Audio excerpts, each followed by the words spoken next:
Este vídeo corresponde a la parte número 2 sobre aspectos a considerar en la demanda energética para edificios. ¡Comenzamos! Las radiaciones solares son capturadas por las fachadas y por los techos, principalmente en las áreas de ventanas. Existen dos tipos, las radiaciones directas y las difusas, es decir, cuando hay presencia de nubes. Las radiaciones, al llegar a un material semitransparente como sería una ventana, siguen tres rutas. Se reflejan, se absorben y se transmiten al interior. Esto es la mayor proporción. La ganancia de calor por las radiaciones solares se mide en watts y se calcula tomando en cuenta los siguientes factores. El factor de masa de la envolvente, el factor solar, el factor de vidrio, el área de las ventanas y la radiación solar global en el plano vertical según la orientación de la ventana. Este dato corresponde a la radiación solar, usualmente se obtiene de organismos de meteorología de cada ciudad o país. El factor F representa el peso de la envolvente. Esto se refiere al volumen de las fachadas. Es decir, que si el grosor de la fachada es considerablemente grueso, como ocurre en los edificios antiguos, ese factor será de 0.85, porque se considera que 0.15 de las radiaciones recibidas permanecen en el material. Cuando la fachada es de masa ligera, se considera que todas las radiaciones son trasladadas al interior del edificio. El factor solar de sombreado es una materia básicamente de lo que sería la arquitectura solar, pero se refiere al efecto que puede tener sobre las radiaciones solares la existencia de una protección solar en las ventanas de los edificios.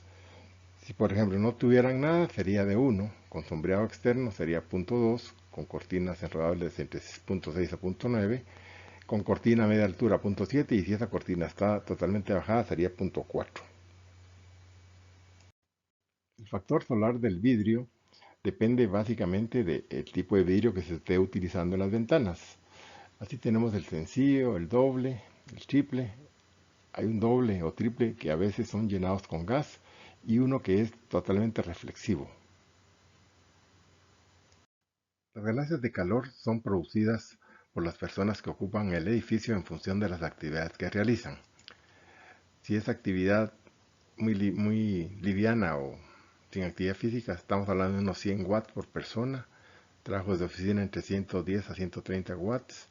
Si son tareas de preparación de alimentos, serían unos 180 watts. Y si estamos hablando de gimnasios, estamos alrededor de 360 watts. Por tanto, para establecer la carga térmica de un edificio, se establece un balance entre las fuentes y cargas térmicas. Así tenemos entonces que debe ser la sumatoria de lo que sería la transmisión de calor a través de la envolvente del edificio, más la ventilación e infiltración de aire por puertas y ventanas, más la ganancia de calor por radiaciones solares y por último la ganancia de calor por los ocupantes. Si ese balance fuese igual a cero, indica que no necesita carga térmica. Si ese balance nos da un valor negativo, significa que se necesita agregar calefacción. Y si es positiva, se necesita agregar enfriamiento o lo que sería más conocido como aire acondicionado.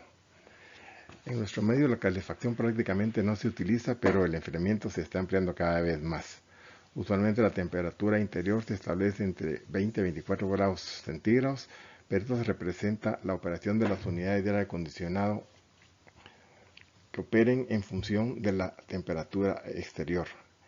Esta operación, por tanto, se puede estimar, pero para aplicar estrategias de eficiencia energética resulta más conveniente utilizar modelos dinámicos, es decir, algún tipo de software que incorpore técnicas de inteligencia artificial para tener datos más exactos y que nos permitan ahorrar energía.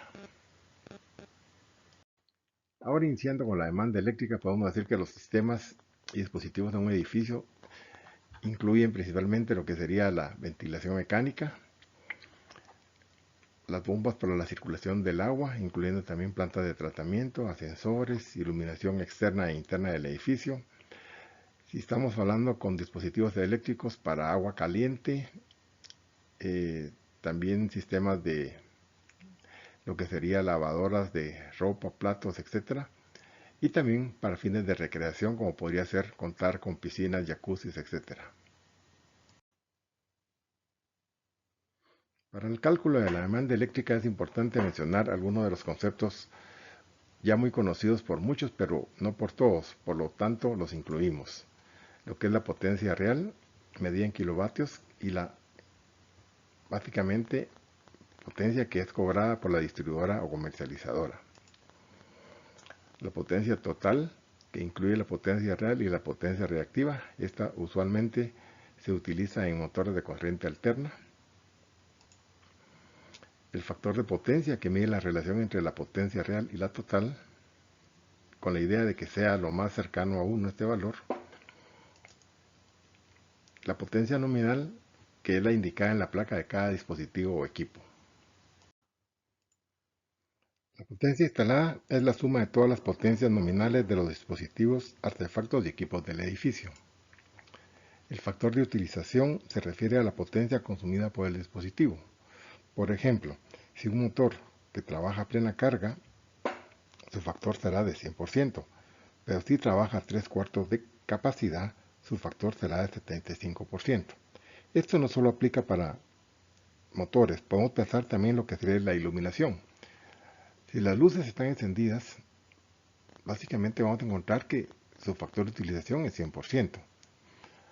Ahora bien, si estas luces tienen capacidad de dimerización, es decir, de reducir su intensidad, esa dimerización nos puede indicar que el factor podríamos bajarlo al 70%, con lo cual entonces va a significar que del 100% que se tiene solamente se está utilizando el 70%. Otro aspecto a considerar es el factor de simultaneidad o factor de demanda. Esto se refiere al funcionamiento simultáneo de todas las cargas por áreas o por usos. Por ejemplo, en la siguiente tabla tenemos por cantidad de apartamentos y por factor de demanda. Si estamos hablando de entre 1 a 4 apartamentos, ese factor de demanda va a ser 100. Pero si por ejemplo estamos hablando de un edificio que tenga 24 apartamentos, ese factor de demanda va a ser 49%. Es decir, que la demanda la vamos a multiplicar por ese factor para tener una demanda real. Otro ejemplo sería considerar la carga en edificios tomando en cuenta sus usos. Si estamos hablando de la iluminación, ese factor va a ser de 100%. Ahora bien, si estamos hablando de un edificio que solo tiene un ascensor, su factor de demanda será de 100%. Pero si en lugar de un ascensor tiene dos, el factor de demanda baja a 75%. Y aún más, si tiene tres, baja a un 60%. Otro ejemplo ilustrativo sería la aplicación del factor de demanda por dominios o por usos, en este caso para el ejemplo de iluminación. Por ejemplo, en una unidad de vivienda, en una residencia, los primeros 3 kVA de iluminación se consideran a un factor de demanda de 100%. Luego el segmento entre 3 a 12 kVA se considera 35% y el resto a 25%. Si hablamos de un hospital, vamos a considerar que los primeros 50 kVA del hospital o menos va a tener un factor de demanda de 40% y su resto va a ser de 20%. Así sería también para hoteles y bodegas. Lo que es importante es establecer es que no toda la carga va a trabajar simultáneamente.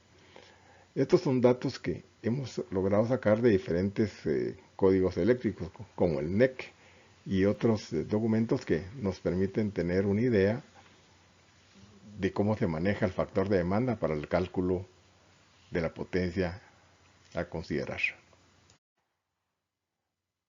Al final, la suma de las potencias de los dispositivos áreas o aplicaciones afectadas por el factor de demanda o simultaneidad determinan la carga total del edificio y por tanto la capacidad de transformación necesaria. Aquí es muy importante resaltar que la carga no debe exceder el 75% de la capacidad de transformación, porque de lo contrario se pueden incurrir en pérdidas operativas, así como en inversiones no justificadas. A lo largo de nuestra experiencia hemos encontrado muchos lugares donde la carga del transformador está alrededor de 20-30%, lo cual es una mala inversión y también incrementa el nivel de pérdidas de magnetización. Los tamaños más comunes de transformadores están entre 100, pero a nivel de edificios podemos pensar que están entre 250, 500 y 750 kVA. Por último, para lograr un edificio energéticamente adecuado se recomienda seguir en el orden mencionado las siguientes estrategias. Corregir previamente los problemas existentes en la instalación, si el caso fuese una remodelación, es decir, una instalación ya existente. Segundo, reducir la necesidad de recursos energéticos, es decir, hacer un esfuerzo en mejorar la eficiencia energética de los diferentes sistemas. Esto se puede empezar desde un diseño eficiente en planos hasta implementar medidas de eficiencia energética ya en un edificio funcionando. Tercero, instalar fuentes renovables en el sitio, usualmente de energía solar, siempre y cuando estas sean financieramente recuperables. Y ojo, es importante hacerlas siempre después del esfuerzo de mejorar la eficiencia energética. Antes no vale la pena. Y cuatro, utilizar fuentes no renovables si es que la energía no es cubierta por fuentes renovables y reducciones en el consumo, tratando de que sean fuentes bastante eficientes. Estas son algunas de las referencias que utilizamos para elaborar el presente vídeo. Con esto concluimos esta presentación. Les agradecemos su atención y los invitamos a enviar sus comentarios o preguntas al mail descrito en la presente diapositiva. Muchas gracias.